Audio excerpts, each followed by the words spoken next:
Hey everybody, welcome to another Cruising Garage video.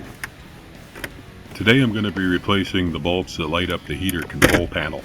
Now the panel just pulls right off, and these are the three bulbs right here. You just remove them by turning them with a slotted flat screwdriver. Now I've actually seen these bulbs listed as much as $14 for one bulb on the internet, and that's just absolutely ridiculous, which is why I'm doing this. It's actually just going to cost around $1.39 per bulb to do it this way. The old bulbs can just be pulled right out of the plastic base. They're only held in by the wires that actually provide the power to the bulb. And if you straighten out the ends of the wires, you can pull the bulb right out.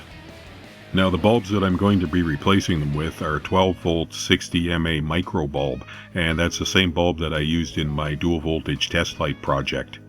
If you want to check out that video, it's still up on my channel.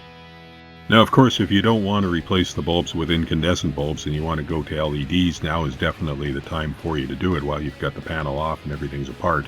I didn't want to do that because I actually like the looks of the bulbs. The micro bulbs are a bit smaller than the original bulbs, but they will fit right into the base.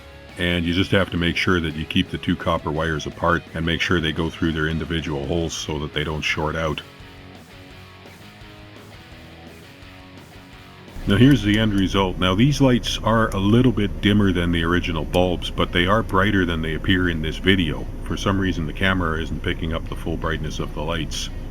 If you found this video entertaining, helpful, or informative in some way, please don't forget to like it, and you can also comment in the section below. Thanks for watching.